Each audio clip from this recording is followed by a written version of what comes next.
la incorporación y la charla de nuestra querida en la familia Agustina Duprat. Imperdible va a ser. Hola, Caro. La damos por descontado. ¿Cómo andás, Agus? Bien.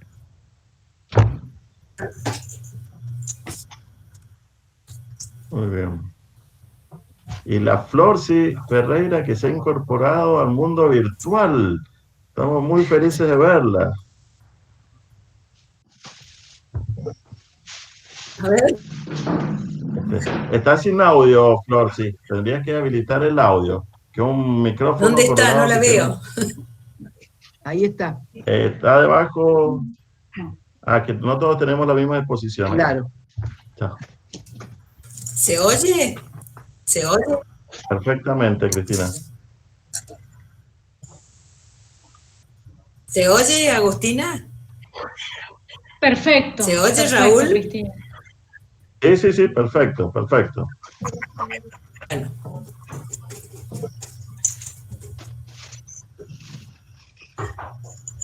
Hola, Lucy.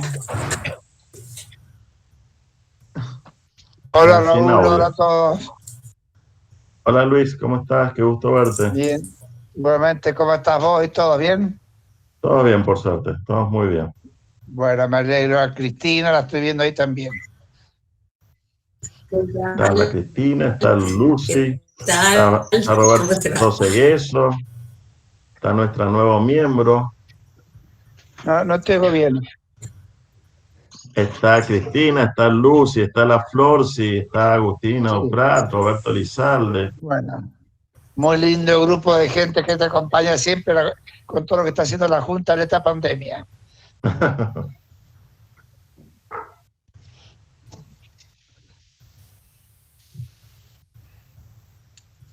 Ahí está mi mamá.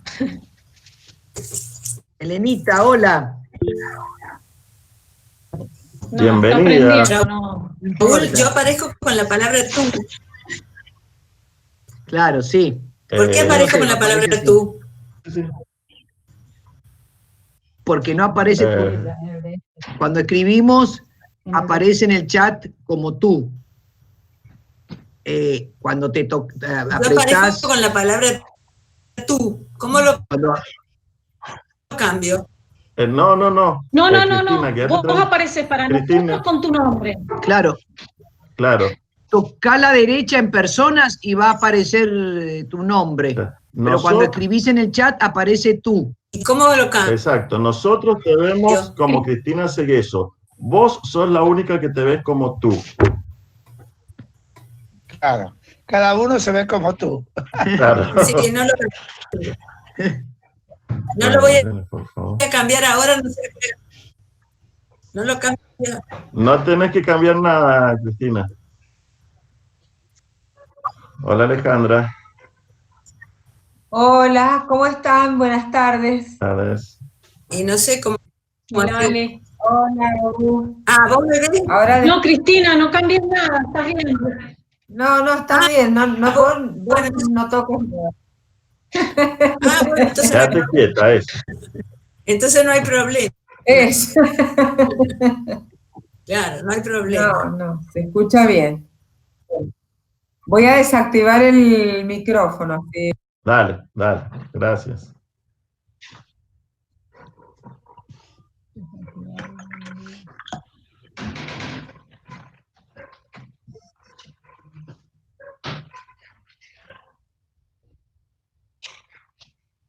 A mí me está costando encontrar un lugar de la casa sin ruido, les digo.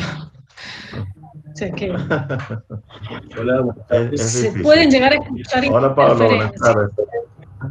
Hola, Pablo. En todas las casas, así que tranquila.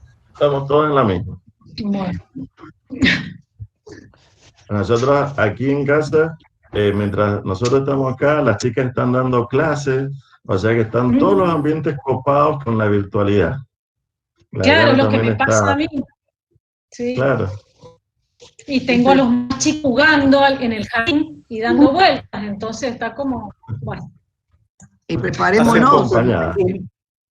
Hace poco en un Zoom una persona muy seria estaba hablando y de golpe empezaron a ladrar los perros que daba gusto. Y entonces uno de los que estaban escuchándolo le dijo, oiga, no nos mete el perro.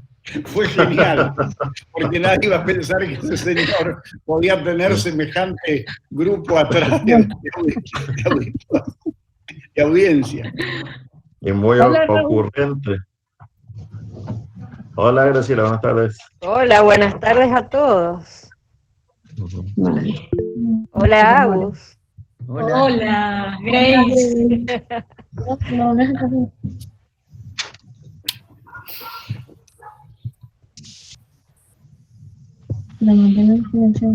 Marcela Duprat, que es hermana Agustina. Sí. Es mi hermana mayor. Bueno. Muy bien. Bueno. No tenías que hacer esa aclaración, hermana solamente. Claro. No, quise decirle. No, esa aclaración no se hace. Ni ¿Vos hermana, sabés quién es tu hermana? ¿Vos sabés quién es tu hermana mayor, Agustina? Igual es bastante poca la diferencia, querida. La Mi hermana mayor y la Carolina sacerdote. No quiero que me vean. Bueno. Hola, Raúl. Hola, Adriana. Soy Marita.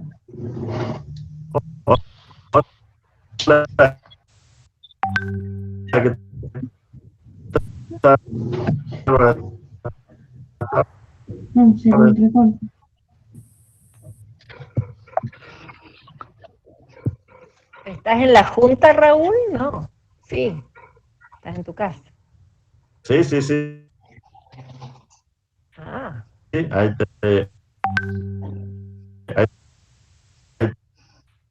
te vemos. ¿Cómo te empiezas a comprar? Sí, sí. No sé por qué estoy...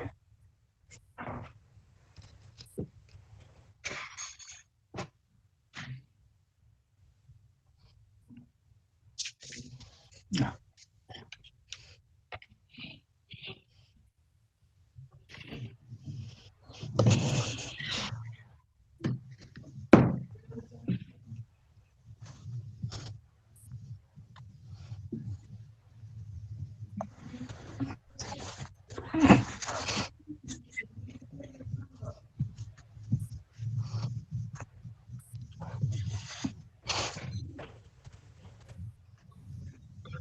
Ahí vamos a tener unos minutos de tolerancia, cual si estuviéramos en la junta, para que tengamos la mayor concurrencia.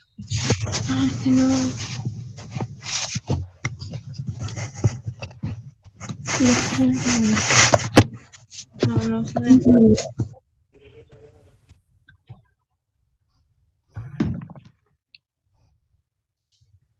Hola, Luciana. Ahí se están incorporando mis hermanos también. Ajá. Hola, Agustina. Hola, Luis. Estás bonita, Hola, por eso dejo la cámara apagada. Hola, Cari. Hola, Luisito.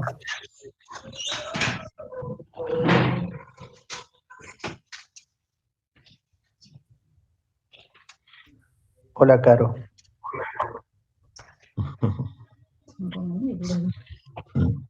¿Cuántos hermanos son ustedes, Agustina? 5. Ah, la miércoles. Qué producción. Sí, la verdad que sí. Tengo la suerte de tener 4 hermanos. Ajá.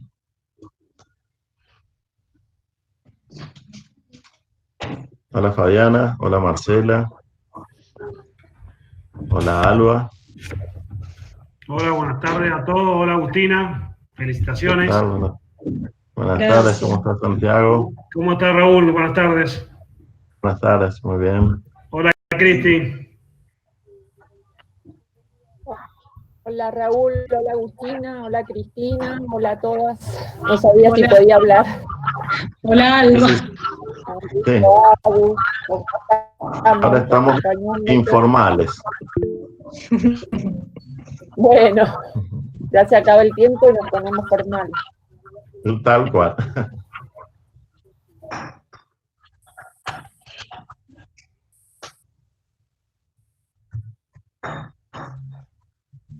Buenas tardes. Hola, Adriana.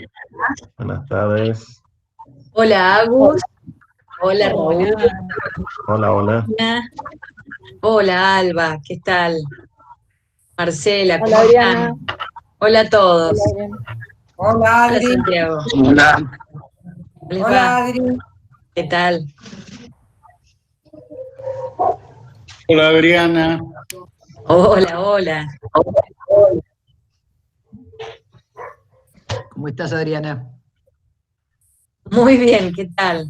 Qué gusto verlos. Así es. Agustín, has conseguido una muy linda concurrencia. Ya es todo un mérito. Bueno. Hola a todos, ¿cómo les va? Hola, Liliana, Hola, ¿cómo estás? Lili. Hola, Lili. Hola, Liliana. ¿Cómo Hola, les va? Lili. ¿Qué dicen? Hola, Liliana. ¿Cómo están? ¿Qué tal? ¿Cómo estás, Lili? Bien, ¿y vos qué tal, Agustina? Bien. Ya. Bueno.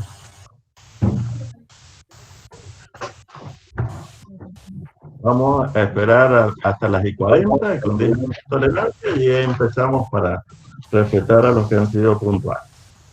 Bueno.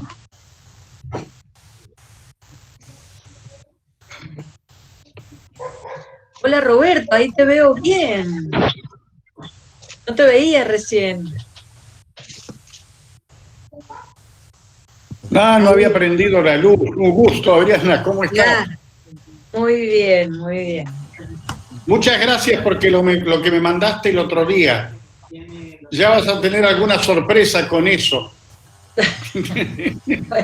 Bueno, está bien. Que la compartiremos igual después con todos. ¿Cómo está la pandemia por allá, por Buenos Aires? Mira, nosotros estamos Por donde ustedes están. Claro, nosotros estamos en el campo desde hace 5 meses y medio.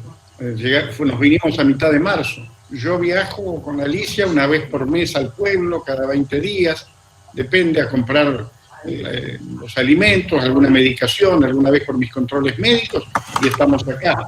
Pero ya hay muchos casos en el interior que antes no había, en la capital también hay muchos, y además no se sabe de dónde van o vienen. Y es altamente alarmante. Por ejemplo, Alicia habla todos los días con una amiga de Mar del Plata, que lo está haciendo ahora. Y el otro día, por ejemplo, en un día hubo 16 médicos que cayeron, algunos de ellos de terapia intensiva. 2 personas murieron en Mar del Plata dentro de una ambulancia, y esta señora es una señora que está en sanidad. Entonces, escuchás todo eso y realmente te aterran. Porque son, en Ranchos, por ejemplo, un pueblo que está acá cerca, un médico eminente de ahí, querido por todos, cayó, y ahora el hermano, y él está en La Plata en un estado agónico, casi diría. Ayer hubo una misa, hoy otra a las 7 de la tarde por su salud. O sea, se está viviendo con mucha complicación, y además ha muerto mucha gente cercana, o sea, que yo he tenido, gente de trato. Uno de ellos, que lo has conocido, Norberto Padilla, ¿no? Que lo internaron por una operación menor, que fue subsecretario de culto, bueno, miembro de la Academia de Ciencias Morales, 75 años, murió de coronavirus. Y así una cantidad de gente conocida de casa. Así que cuando te pegan las balas cerca o con conocidos, viste, te impacta muchísimo. Hay que esperar y rezar.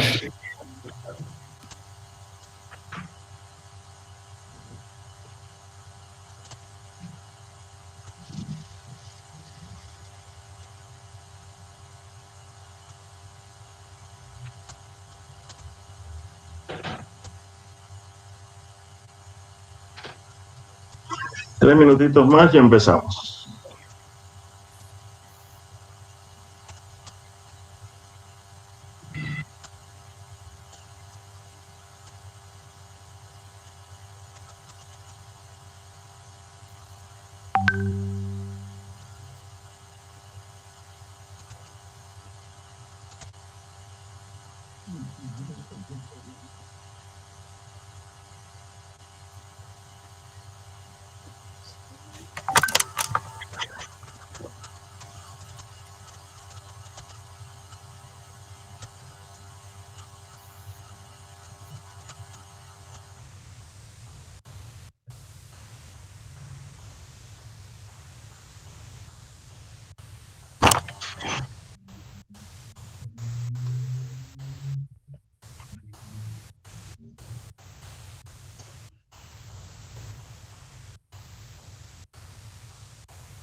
cuando vi el correo y cuando vi el bicentenario, la mención a la conferencia, me enteré de la conferencia de la María Agustina, que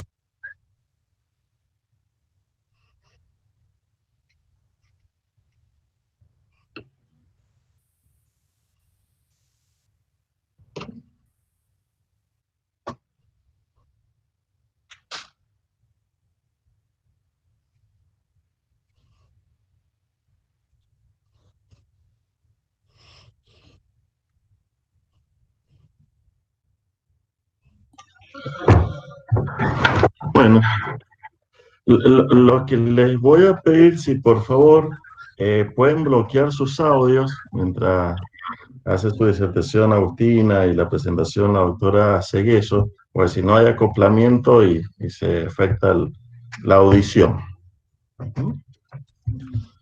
Bien.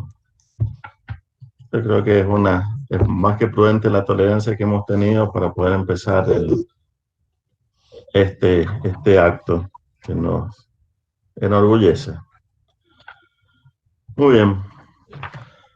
Buenas tardes a todos. Buenas tardes a los señores miembros de número, a los señores miembros honorarios, a los señores miembros correspondientes, señoras, señores, y a los queridos amigos que nos acompañan también.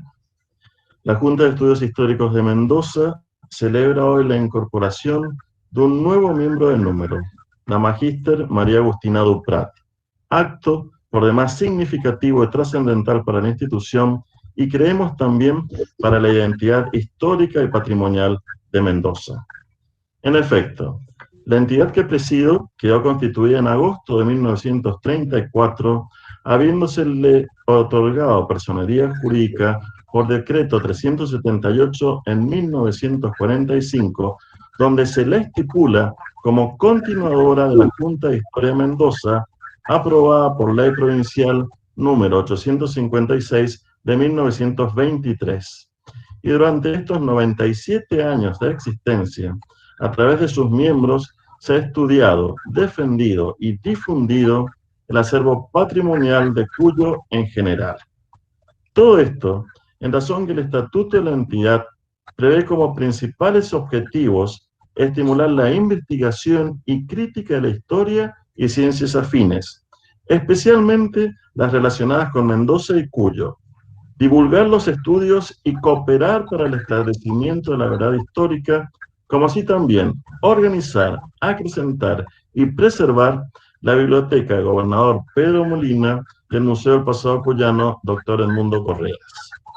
Consecuentemente, la incorporación de un nuevo miembro a esta casa es a la vez alegría y compromiso por la tranquilidad que implica enrolar en sus filas a una persona defensora de la verdad y de nuestro acervo cultural.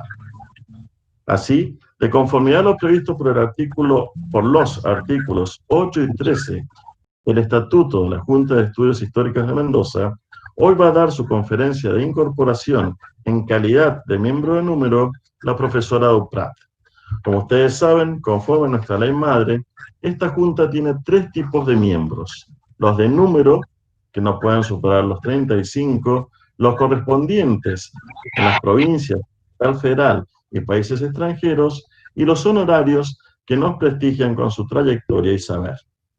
Ahora bien, para ser miembro de número se requiere ser argentino por nacimiento o adopción, haber acreditado a juicio de la Junta dedicación y versación en los estudios históricos o disciplinas afines y estar domiciliados en la provincia al momento de su designación. Todo lo cual cumple Agustina Duprat, para cuya designación se siguió todo el procedimiento previsto por el artículo 7 del Estatuto. Sin embargo, debo aclarar que al momento de la selección de un nuevo miembro también se consideran sus cualidades morales y patrias, requisito que también sorteó holgadamente nuestra nueva integrante. Previamente a escuchar la disertación de la Magíster Duprat, le daremos la palabra a la vicepresidente segundo de la institución, doctora María Cristina Segueso López Aragón, quien estará a cargo de la presentación. Cristina, tenés la palabra.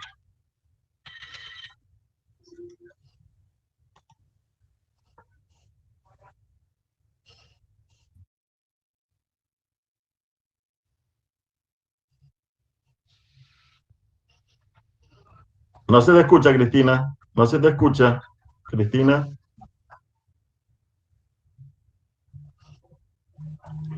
No se escucha, Cristina. Fíjate el audio, por favor.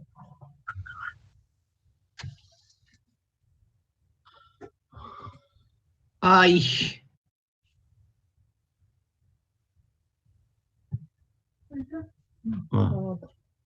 No, no se escucha, Cristina. A ver. No. Volví a tocar el botón que apretaste porque se cortó el audio.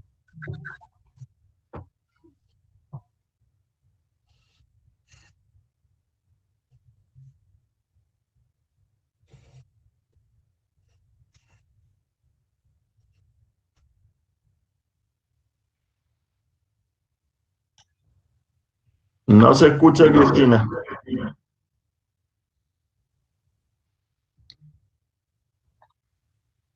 ¿Habrá bajado el volumen de la máquina? de su computadora?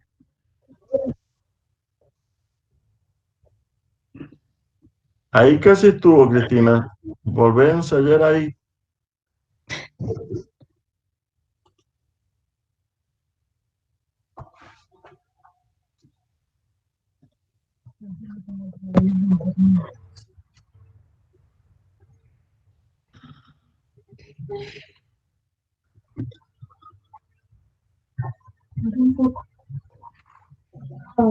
Voy llamando por teléfono. Está hablando por detrás de mi cara. La Adri le debe estar explicando. Sí, la Adri le debe estar explicando. Pide todo un poco de paciencia porque todos somos nuevos en este mundo virtual y a todos nos cuesta un montón. Absolutamente, sí.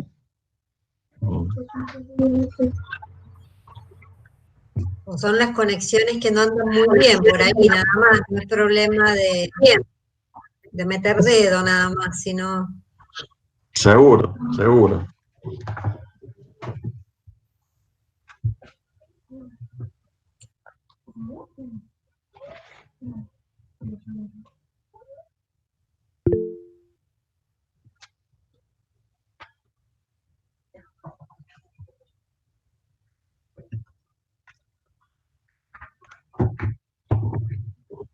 Sí, veo lo que dice el pueblo. Ah.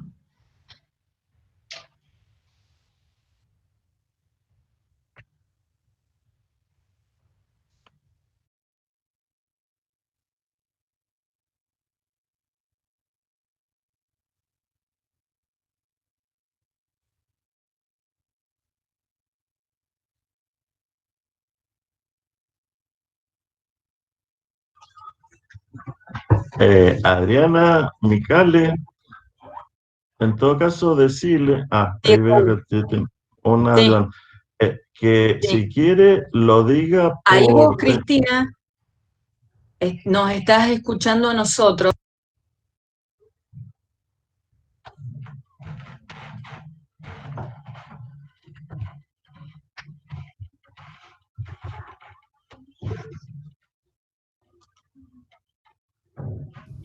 Raúl, ¿y si sale y vuelve a entrar a la reunión? Podría ser. Claro. Ya se lo sugerí. Ajá, ya se lo sugerí. Y si no, Adriana, sugerirle que se quede en pantalla y con el teléfono, lo diga por el teléfono tuyo o el mío y lo ponemos acá y lo escuchamos. Claro.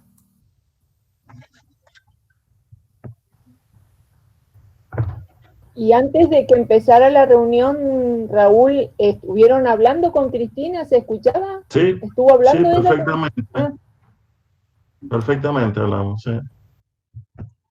Por eso yo digo que salga y se vuelva a meter a la reunión, porque capaz que ha tocado algo, porque se le escuchaba perfecto. Seguro, se lo sugerimos. Discúlpenme, pero capaz podría reiniciar el celular, capaz un problema de link o de la misma reunión. Ahí va a salir y se va a volver a conectar. Claro. Y si no puede, probablemente debería empezar Agustina. O si no, Adriana, le sugerimos que me llame por teléfono y ponemos el audio en mi computadora y se la escuchamos por acá.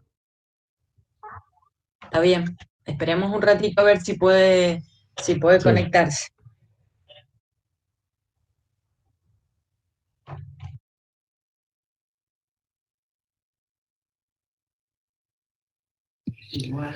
Raúl, los años me hacen memorioso y esto me recuerda una vez una sesión de la Academia de Geografía en el Museo Mitre. El orador era Armando Brown Menéndez y lo tenía que presentar el padre Furlong. Como era estrictamente puntual, él calculaba que 7:15 iba del Museo Mitre, tomaba el subte, llegaba a El Salvador y 7:30 estaba en una misa prevista. Lo que pasa es que el que tenía que presentarlo, Brown Menéndez, no llegaba. Entonces él a las 33 empezó a hablar y terminó la conferencia diciendo, bueno, el doctor Brown Menéndez ya llegó, que ahora lea mi discurso. Como todas las presentaciones son elogiosas, no sé si en este caso van a ser así. Y se fue. O sea, algo parecido. Tal cual. ¿Me escuchan? Perfecto, perfecto. Sí, ahí está Cristina. Sí, Cristina. Sí, Cris, ahí está bien. ¿Estás? ¿Me están escuchando? Bueno, deseo, bueno. Comenzamos. Deseo llegue entonces mi cordial saludo al presidente de la Junta de Histórico. ¿Me oyen? Al doctor Raúl Romero Dey. ¿Me escuchan? Sí, sí, Cristina, tranquila, sí. ¿Me están escuchando? No me sí, escuchan. Cristina.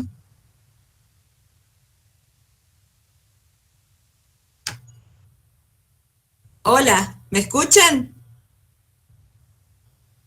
No sé qué. Sí, pasa. Cris. Cristina. No, Sí. no, hay conexión con internet. Fíjate allá, Antonio. ¿Ves? Ah. Sí te escuchamos, Cristina. Sí te escuchamos. Sí, está todo. ¿Me escuchan? ¿Vean? Ah, Sí. ¿me escuchan? Sí. Bueno. Saludo a todos los asistentes. Buenas tardes. Con verdadero placer, en este acto que celebra la honorable Junta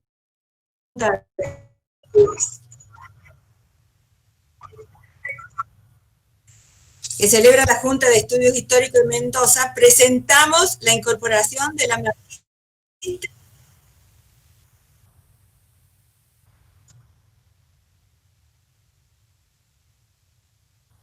Bueno.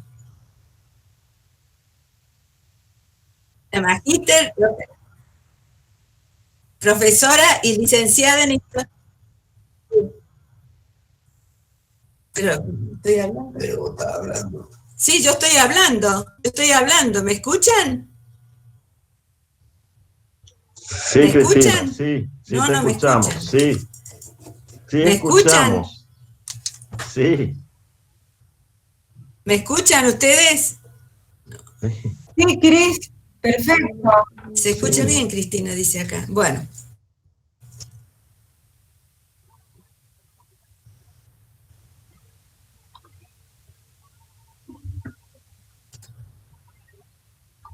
¿Me escuchan, Agustina? Llámale a la Agustina, por favor, o a la Adriana, a ver si escucha. No sé si oyen. Sí, Cristi.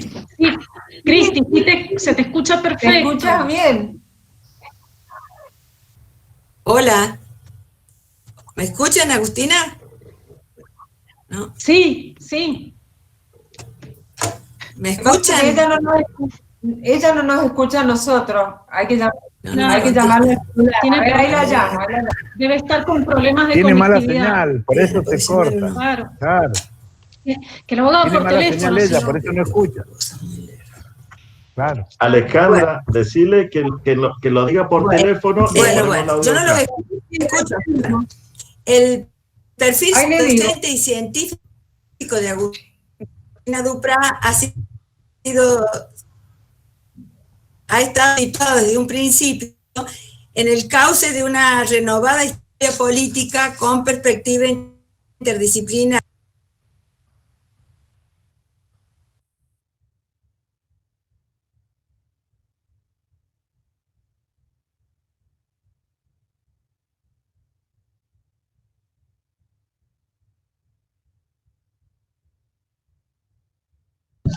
Sí, tiene evidentemente problemas de mala conectividad. Pero bueno, hagámoslo por el teléfono y si no, le damos la palabra a Agustina. Pero todos queremos escuchar la presentación. Pero bueno.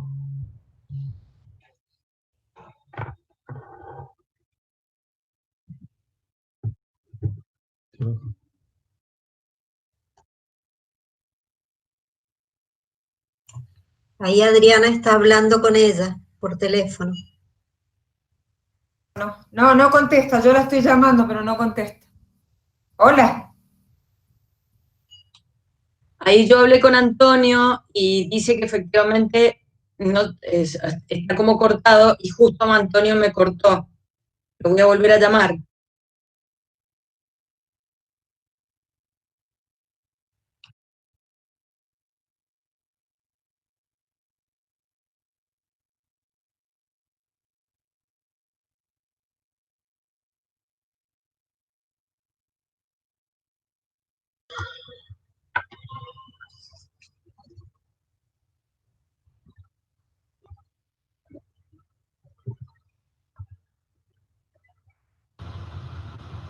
Y si no, que empiece la conferencia y cuando ella tenga en algún momento buena señal o al final hace la presentación. Sí, vamos a hacer eso. Raúl, ahí te va a llamar Antonio. Ahí te va a llamar Antonio. Dale. Sí. Ahí está. Dale. Perfecto.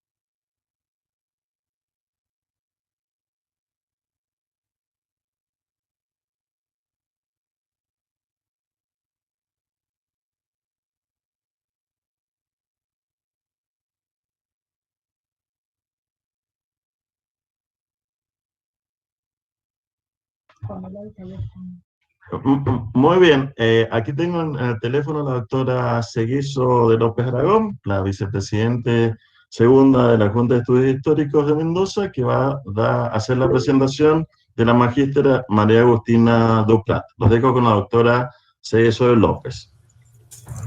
Bueno, buenas tardes a todos. Espero que me puedan escuchar bien ahora. Bueno, tengo un delay, aviso, ¿no? Bueno, con verdadero placer en este acto que celebra la Honorable Junta de Estudios Históricos de Mendoza, presentamos la incorporación de la magíster en Historia, María Agustina Duprat, quien ha egresado del nivel universitario de grado y posgrado de la Universidad Nacional de Cuyo, con los 3 títulos que se mencionan. El perfil docente y científico de Agustina Duprat ha estado situado en un principio en el cauce de una renovada historia política con perspectiva interdisciplinaria, con una metodología de investigación y análisis que reporta siglos de originalidad en el campo de la historia intelectual o de las ideas. Una labor que ha focalizado en un minucioso relevamiento de fuentes, acompañado de lecturas teóricas aplicadas a la exploración de contextos como el discurso de los actores y el seguimiento de las prácticas con sus efectos en el tejido social. En tal sentido, su profesionalidad resume un ponderado nivel de calidad de producción, tal como lo prueban sus escritos y publicaciones. Dentro de estas coordenadas ha abordado la complejidad de una problemática que contribuye con su aporte a la cultura política argentina y local, preferentemente del siglo XIX, sin descuidar sus estudios sobre las siguientes tertulias. Con esta óptica ha recorrido el tránsito del antiguo régimen de la modernidad en tiempos pre-revolucionarios, revolucionarios y post-revolucionarios, incursionando en la acción emergente de pilas patrias y realistas. En esta línea, sus pesquisas han avanzado sobre el rastreo de vasta documentación, alguna menos visitada, pero de gran difusión, como son los textos catequísticos en los que descubre espacios de comunicación y captación de consensos con una mirada que atraviesa lo social desde abajo hacia arriba y viceversa. Resultado de este quehacer es un libro recientemente publicado por la editorial Prometeo con el epígrafe Catecismo Político, Pedagogía Cívica en tiempos de la Revolución. Una obra solvente de hipótesis, planteo de problemas e interpretación que tiene como precedente estudios en torno a 1710. Entre otros, lo que el autor ha dado a conocer en un capítulo del volumen Actores y Testigos de la Revolución de Mayo, incluye también el género biográfico, centrando la lente en nuevas figuras emergentes como Toribio de Luzuriaga o el caso de Ignacio Núñez, sobre cuya actuación ha escrito la obra Revolución en el Plata, protagonistas de mayo de 1810, editado por la Academia Nacional de la Historia. Aquí se agrega el valioso estudio que elaboró sobre su gran mentor, Dardo Periguilú. En las investigaciones sobre Mayo, la autora parte de interrogantes que problematizan los personajes y sondean en este modo de relaciones entre poder y sociedad en tiempos de radicales cambios para el Río de la Plata. En su tarea investigativa ha trasladado además el centro de observación al discurso sarmientino, explorando en las obras completas del sanjuanino y culminando con trabajos como La Cuestión Magallanes, un análisis que en su desarrollo se convierte en la conflictiva Cuestión Patagonia y constituye una cápite de la obra coordinada en forma colectiva sobre Sarmiento, aparecida en conmemoración del bicentenario de su nacimiento. Apelando a esta prolífica fuente, ha escudriñado también la construcción del ciudadano a través de la educación en un artículo que publicó titulado Educar al niño para igualar. La memoria testimonial es otro ámbito de su abordaje. Habiendo participado en un capítulo que le fuera solicitado por el historiador Ariel de la Fuente, catedrático de la Universidad de Indiana en Estados Unidos, a fin de integrar un volumen de su autoría recientemente editado y titulado Luciana y Marcela Luca, pintoras de Bolívar.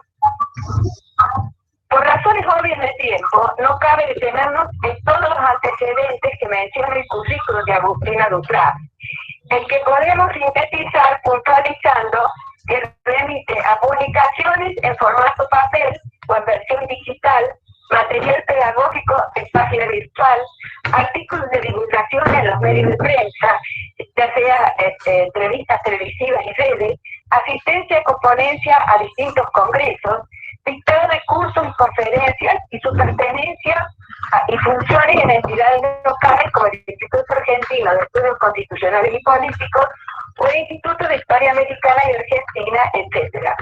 Es también de señalar que en la dedicación a nuestra disciplina, la magíster ha contado con el sostén de un amplio y efectivo entorno familiar, y en lo íntimo y cotidiano con el apoyo de su madre, esposo e hijos. Consecuente con este empeño de su trayectoria profesional surge el interés por privilegiar un conocimiento sistemático que paso a paso afianza la línea historiográfica elegida. Esta constante le llevó a cursar estudios de posgrado y elaborar su tesis de maestría en Historia de las Ideas Políticas Argentinas, que fue evaluada por un tribunal ad hoc y mereció la máxima calificación de sobresaliente 10 con mención de honor, recomendando su publicación, meta que se cumplió con la reciente edición del libro sobre los catecismos antes citados. Asimismo, los resultados de una cuidadosa lectura bibliográfica, el valioso manejo de fuentes diferentes, la escritura y el ejercicio de un pensamiento crítico configuran el caudal cognitivo que ella transmite en la enseñanza media del colegio de la provincia y en la enseñanza superior. En esta última ha recorrido los 30 años que la condujeron en gradual ascenso, cumpliendo etapas de profesora asistente, profesora asociada de Historia Institucional de Argentina en la Universidad de Congreso, y en la actualidad revista por concurso en la Jefatura de Trabajos Prácticos de Historia Argentina Virreinal Independiente en la carrera de Historia, y en la titularidad interina de Procesos Históricos de Argentina en la carrera de Turismo, ambas en la Facultad de Filosofía y Letras de la Universidad Nacional de Cuyo. A esta labor docente se suma una importante actividad científica en la universidad, donde paralelamente es miembro y codirectora de equipos de investigación sobre temas de su especialidad, un itinerario que continúa tras el objetivo de arribar al nivel doctoral. Resumiendo, es de subrayar que lo brevemente expresado sobre el perfil intelectual de Agustina Duprat claramente muestra su formación y aporte crítico interpretativo como historiadora, su empeño en importante producción escrita y la transferencia de conocimientos en extensa área docente, unida a su calidad humana, lo que explica la gran satisfacción que sentimos al presentarla para su incorporación a esta honorable institución. Agustina, que seas muy bienvenida. Quedas en la palabra. Muchísimas gracias, Cristina. Creo que se oyó perfectamente. Espero que se haya oído. Una excelente introducción para ir conociendo el perfil de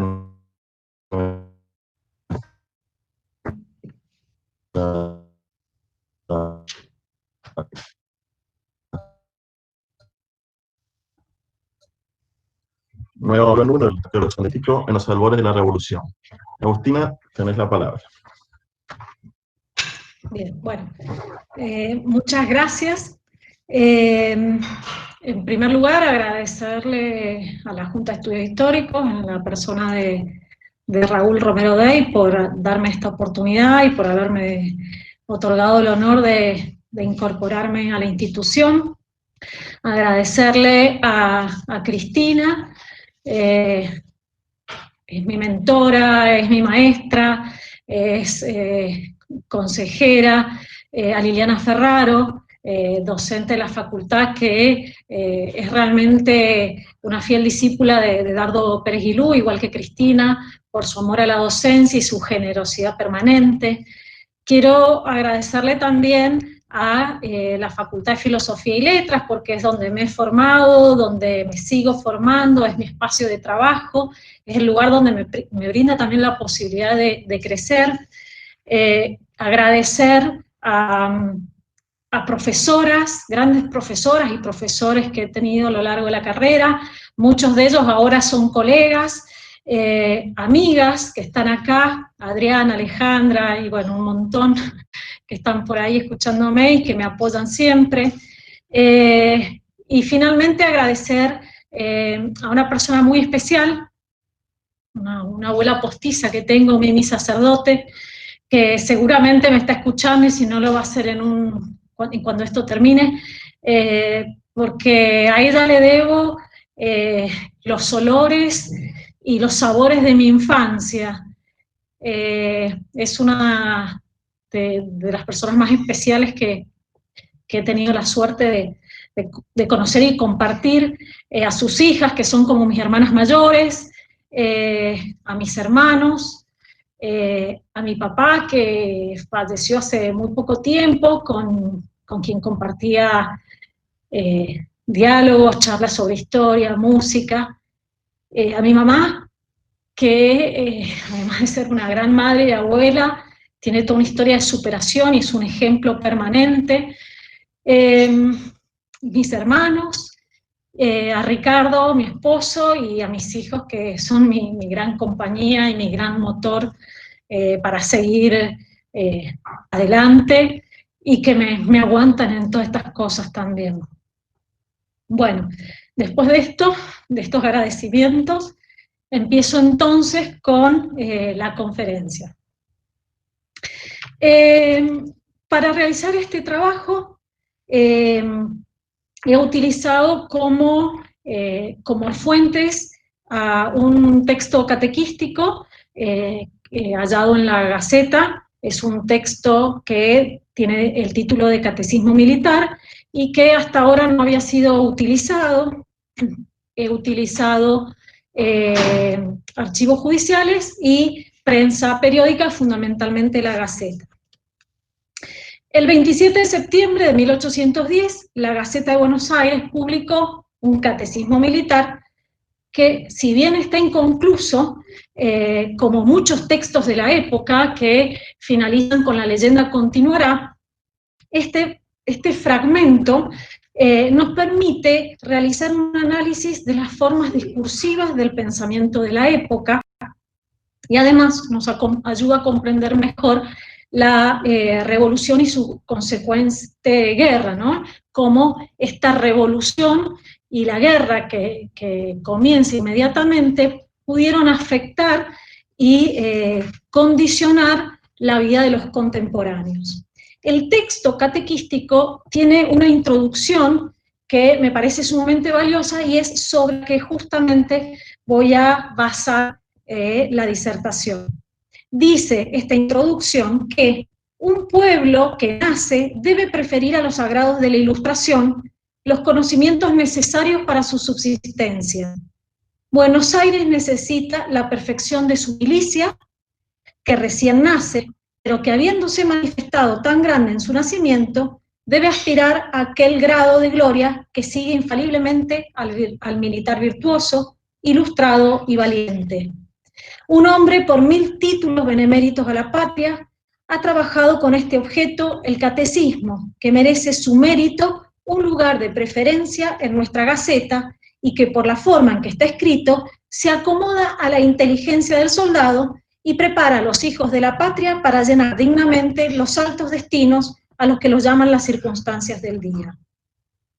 Este fragmento plantea diversas cuestiones para analizar. En primer lugar, la oportunidad de su publicación y la necesidad también de su publicación, que responde justamente al contexto en el que se está publicando. Es un momento en el que ya se está dando inicio a esa guerra revolucionaria y donde es necesario educar a la población para ayudarla a transitar ese camino del antiguo al nuevo régimen. Es necesario otorgar a la población de herramientas para que comprendan ese cambio que se está queriendo llevar a cabo y que lo apoyen.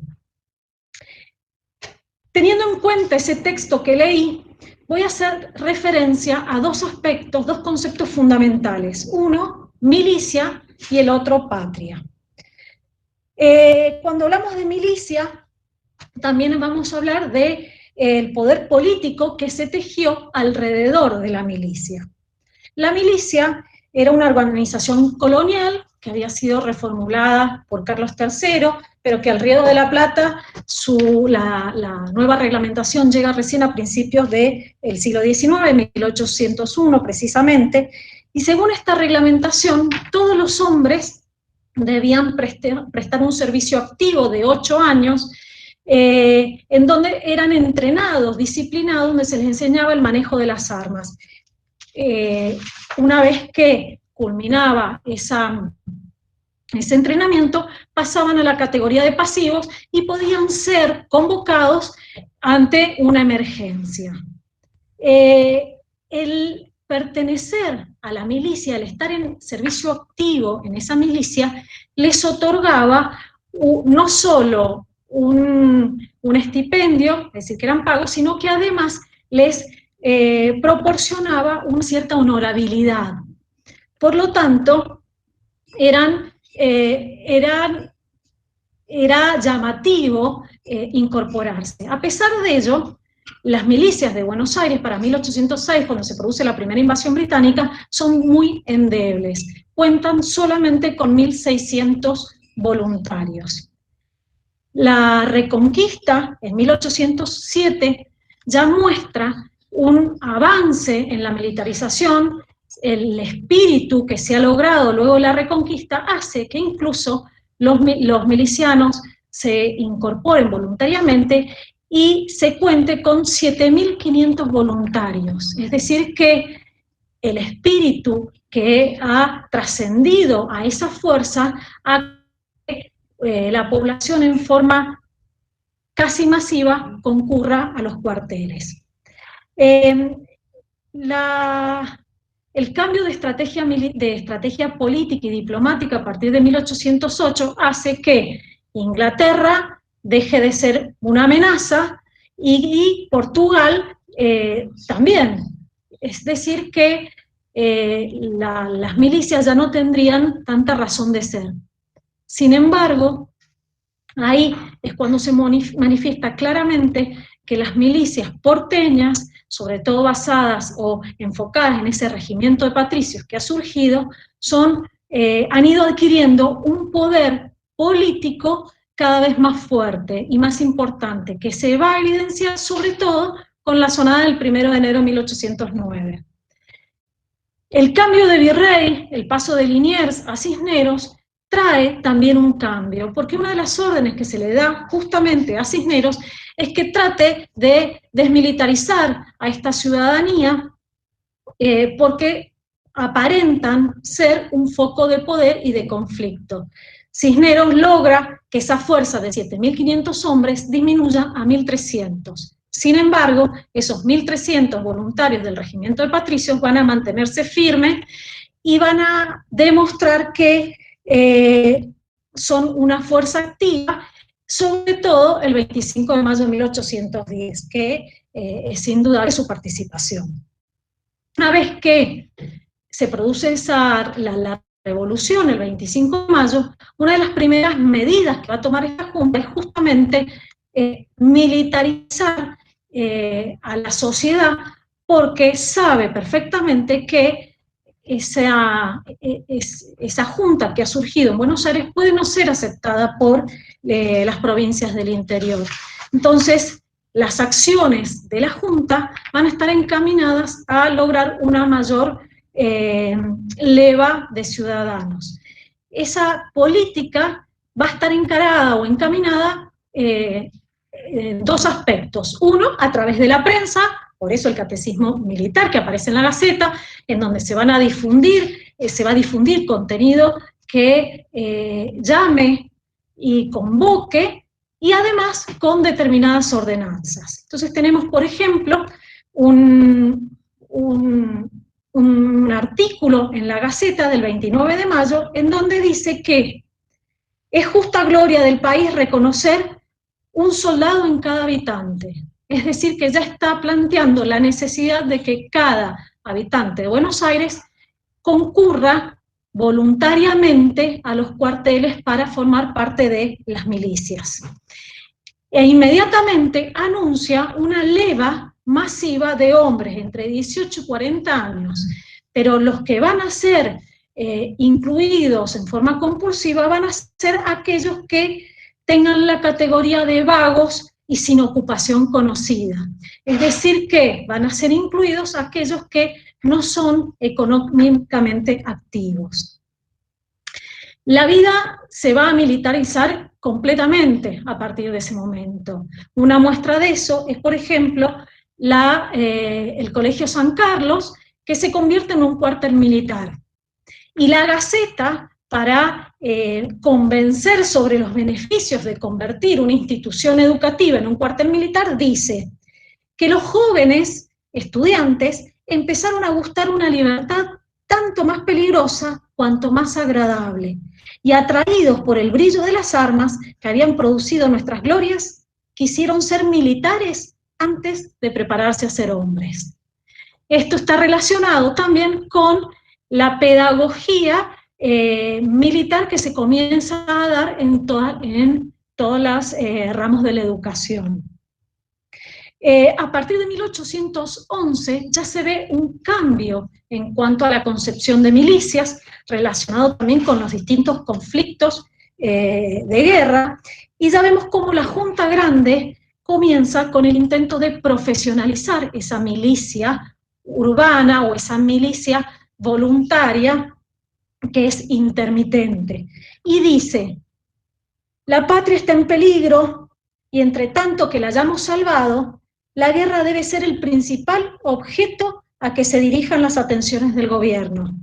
Las virtudes guerreras serán el camino de las distinciones, de los honores, de las dignidades. Las tropas estarán bajo la más severa disciplina, y finaliza diciendo, todos los ciudadanos nacerán soldados y recibirán desde su infancia una educación conforme a su destino. Esa organización militar, entonces, que se busca que sea cada vez más profesional, va a ir variando, por supuesto, a lo largo del tiempo y de la región, y va a hacer que ser miliciano en toda la primera década, en la década revolucionaria, digamos, de 1810 a 1820, pueda comprender disímiles realidades. El reclutamiento se hizo a su vez cada vez más complejo, es decir, que cada vez resultaba más difícil captar voluntarios a esas milicias. Por lo tanto, en 1814, Posadas establece que todo aquel ciudadano que tenga un caballo debe alistarse a la caballería, y el que no lo tenga tiene que pasar a formar parte de las guardias nacionales que ya se están conformando, excepto, por supuesto, los hombres mayores de 50 años. Y además, el que no lo haga va a sufrir una multa de 200 pesos o de años de servicios en las armas. No obstante eso, decide crear patrullas de vigilancia para corroborar y confirmar que realmente todos los hombres cumplan, se enlisten y cumplan con ese servicio que deben dar. El reglamento 1815 es el primer reglamento que trata de organizar legalmente el servicio miliciano y dedica un capítulo entero a las milicias. En su artículo primero dice que todo habitante del Estado nacido en América, todo extranjero con domicilio de más de 4 años, todo español europeo con carta de ciudadanía y todo africano pardo libre es soldado cívico, excepto los que se hayan incorporado, por supuesto, en las tropas de línea y de armada. Y quedan excluidos en ese reglamento todos aquellos que estén en proceso o ya hayan sido condenados por facciosos o traidores a la patria. Álvarez Thomas, otro director supremo, tiene que reglamentar aún más ese enrolamiento. Y establece, no solo confirma lo que establece el reglamento de 1815, sino que además, como novedad, introduce la delación.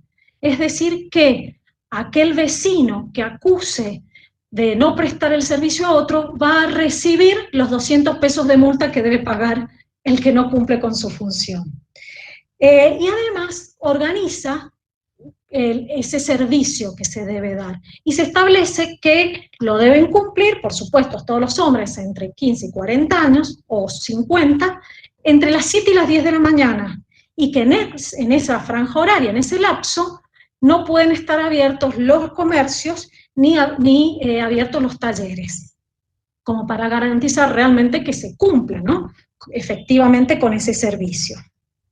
A su vez, el reglamento de 1817 también tiene que trabajar el tema, Y ya el reglamento 1817 ya marca un cambio, porque ahora diferencia la milicia nacional de las milicias cívicas.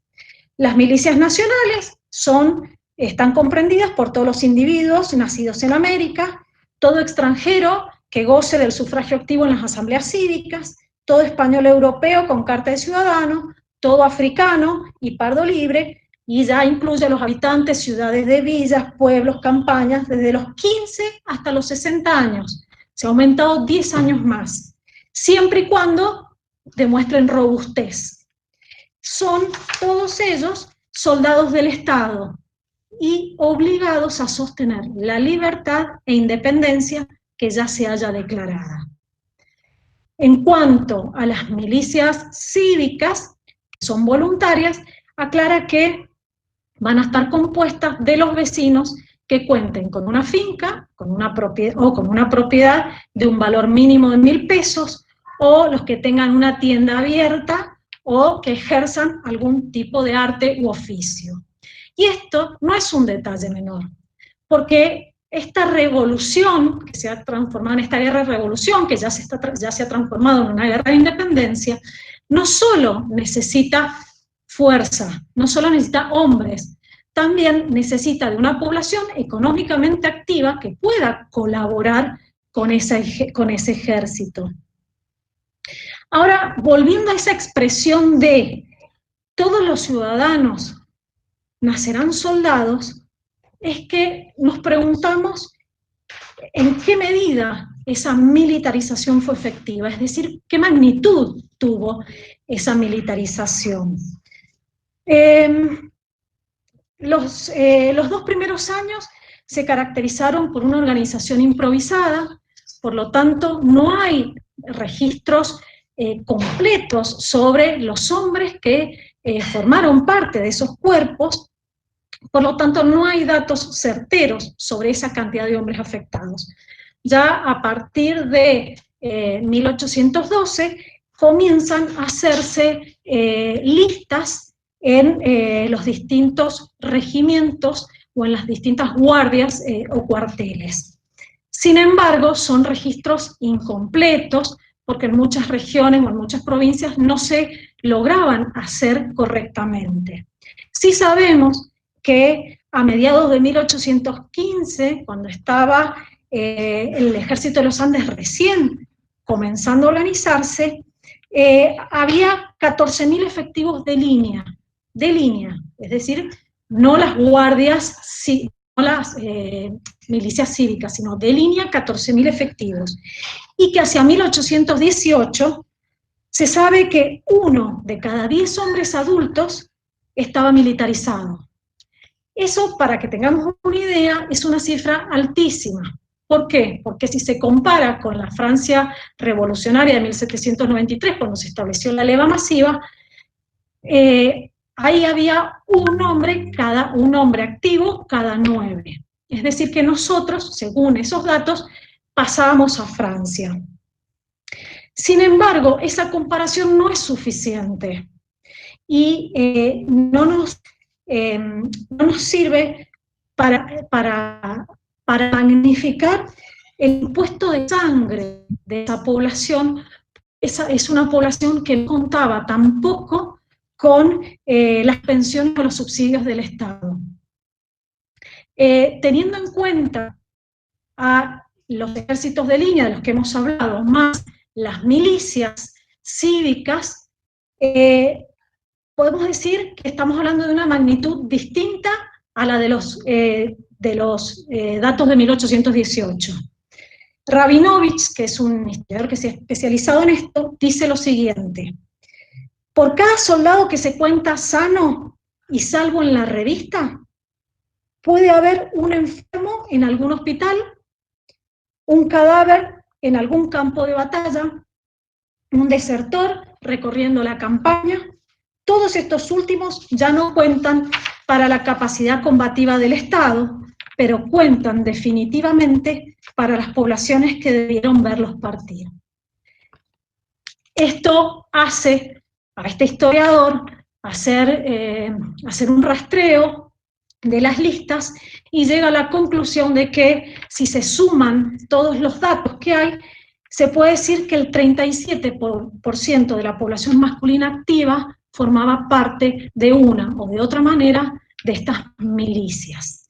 Ese dato es un dato altísimo y muestra que, que estamos ante una militarización estructurante.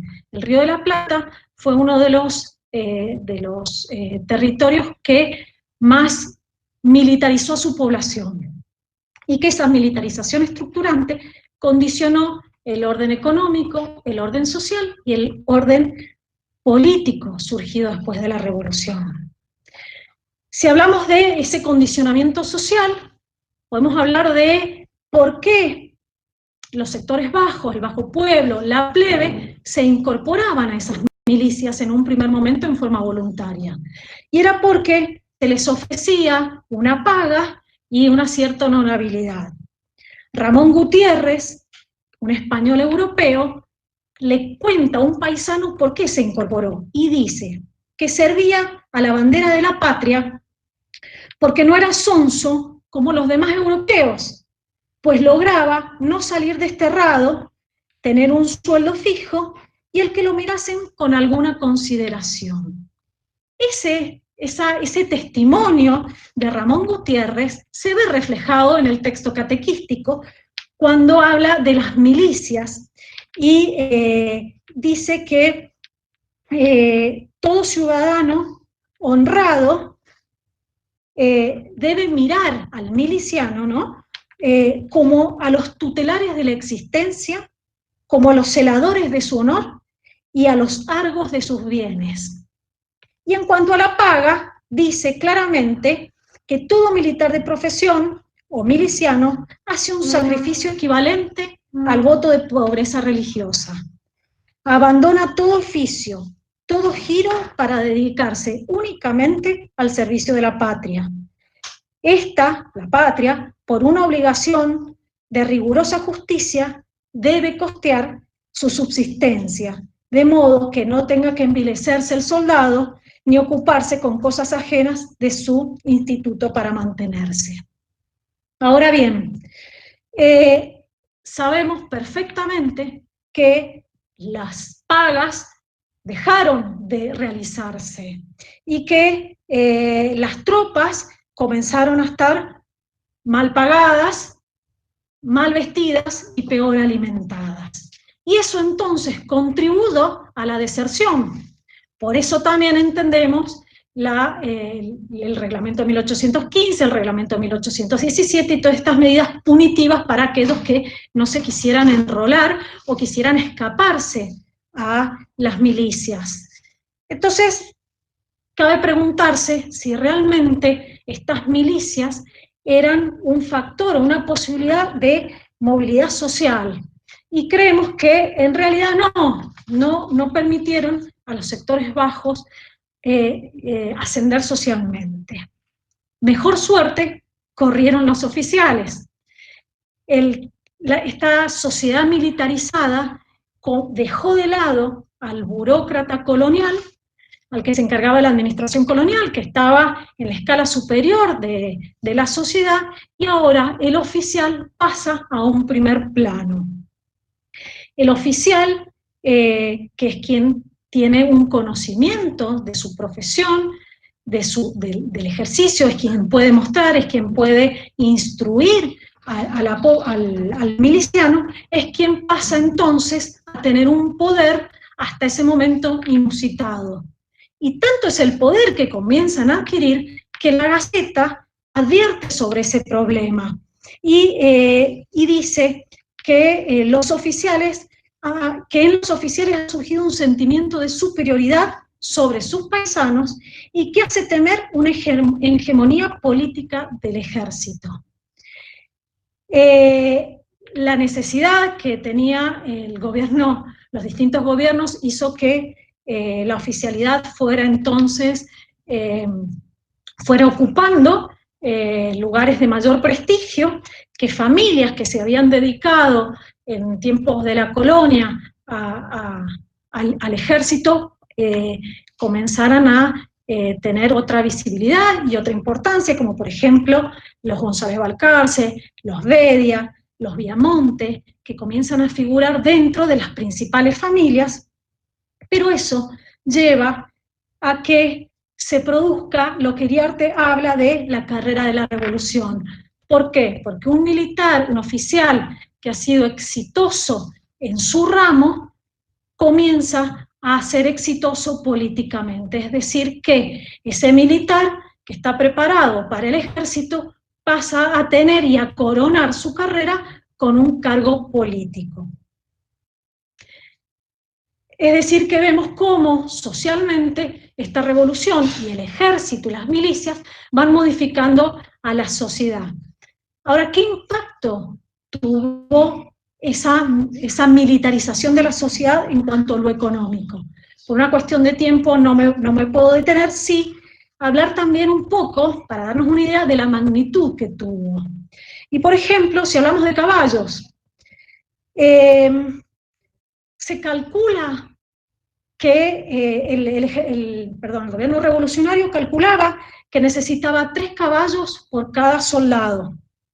El directorio en 1814 incrementa ese cálculo y establece que se necesitan 7 caballos por soldado. Para hacer números y graficar un poco esto, pensemos que con 3.000 efectivos de caballería, con 3.000 efectivos necesitaríamos 21.000 caballos. Y Garavaglia, que es un historiador que analiza mucho la etapa económica de esta etapa, dice que entonces, para servir a esos 3.000 oficiales, se necesitaría la caballada de 23 estancias típicas de Buenos Aires. Pero no eran solo caballos los que se necesitaban, también hacían falta el ganado para alimentar a la tropa. Y comienzan entonces calculando, a principios de la revolución se calculaba una res cada 70 hombres. Ese dato hacia 1817 disminuye y ya es una res cada 50 hombres. Evidentemente, cuando hablamos del impacto económico, también estamos hablando de una guerra de recursos, porque así es como se entiende también las expropiaciones de aquellos que no solo son españoles europeos, sino aquellos que son sospechados de españoles europeos. Y hay procesos judiciales muy interesantes para estudiar sobre esto, en donde se acusa a españoles europeos de sospechosos enemigos de la revolución, porque lo que en realidad se está buscando es quitarle justamente ganado o reses o caballos. Bien, y ya finalmente, para no pasarme con el tiempo, quiero hablar de la patria, ese concepto que está vertido tanto en la introducción que se hace en la Gaceta como en el mismo catecismo, y que es un concepto esencial en toda esta etapa. El autor del texto analizado, si bien es anónimo, se define como un hijo adoptivo de la patria. Y aclara después de eso, diciendo que la voz patricio no significa criollo. Todos los que componen esta comunidad reconocen esta por su patria, observan sus leyes y costumbres, se someten a su gobierno y la sirven con su persona, sus bienes y sus talentos. Esos son patricios. Los nacidos aquí lo son por naturaleza, y los de afuera, establecidos aquí por adopción. Entonces, ¿qué es la patria? La patria es un vocablo polisémico, pero que siempre ha sido analizado o utilizado con un contenido positivo. Es un significado muy antiguo. En un primer momento podemos decir que hace referencia a la patria o nación de origen, es decir, nacido en la patria puede ser nacido en Buenos Aires, una pequeña localidad, o también nacido en la patria en América, así como la madre patria es donde nacieron nuestros padres. También patria, en la época colonial, tiene un significado cuasi religioso, porque está dentro de la tríada del poder del rey, en donde rey, religión y patria son esenciales para mantener el orden sin cuestionamientos. Y esa idea de la patria como algo sagrado se va a trasladar después de la Revolución. Y el término patria y patricio van a terminar siendo politizados, a pesar de que van a mantener esa evocación a lo sagrado. Patricio, ahora, como es un término politizado, se utiliza para diferenciar al americano frente al europeo. Pero entonces también patria tiene que ver no solo con el vínculo territorial, sino también con un sentimiento activo. Ser patriota no es algo pasivo, sino que es algo activo.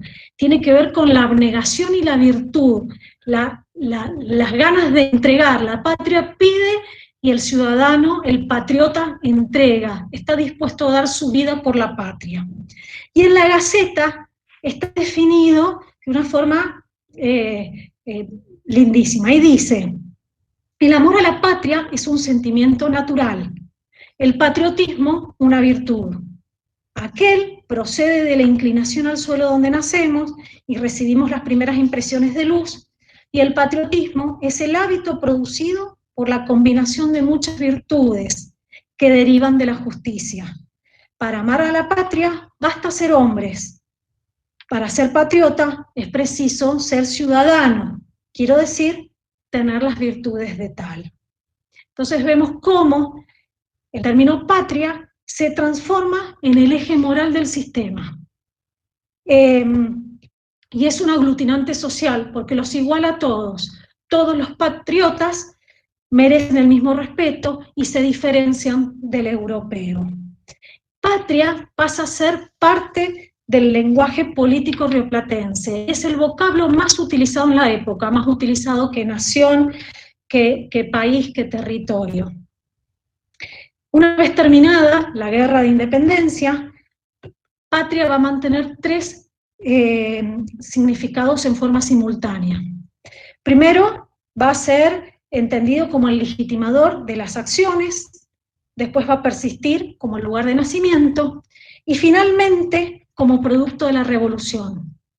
Patria, tenemos patria gracias a la revolución.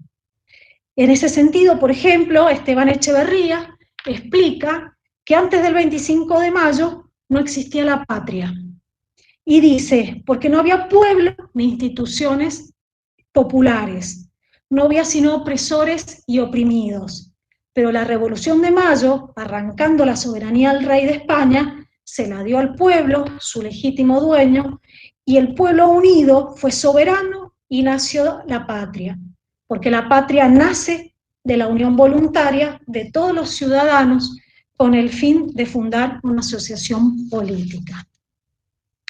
Entonces, patria, ya para ir terminando, es el sentimiento que convocó a la población a unirse a las milicias con el objeto de realizar un cambio en el poder político que diera paso a un Estado libre e igualitario. Y ahora, para terminar, quiero hacerlo con las palabras de Borges, con la Oda a la Patria. Dice Borges: nadie es la patria, ni siquiera el jinete que, alto en el alba de una plaza desierta, rige un corcel de bronce por el tiempo, ni los otros que miran desde el mármol, ni los que prodigan su bélica ceniza por los campos de América, o dejaron un verso o una hazaña o la memoria de una vida cabal en el justo ejercicio de los días. Nadie es la patria, ni siquiera los símbolos.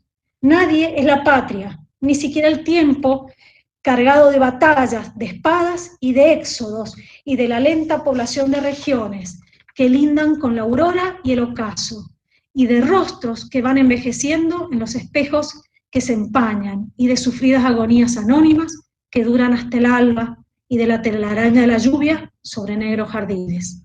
La patria, amigos, es un acto perpetuo como el perpetuo mundo. Nadie es la patria, pero todos debemos ser dignos del juramento que prestaron aquellos caballeros de ser que ignoraban argentinos, de ser lo que serían por el hecho de haber jurado en esa vieja casa.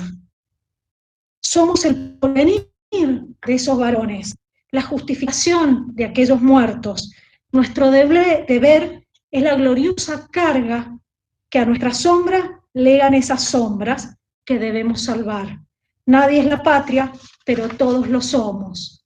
Arde en mi pecho y en el vuestro incesante ese límpido fuego misterioso. Muchas gracias. Muy bien, Agustina. Ahí se sienten los aplausos. Realmente interesantísimo.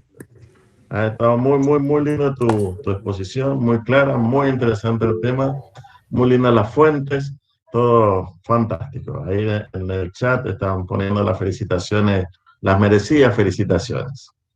Bien, antes de cerrar el acto, ¿alguien quiere formular alguna pregunta? ¿Alguna inquietud?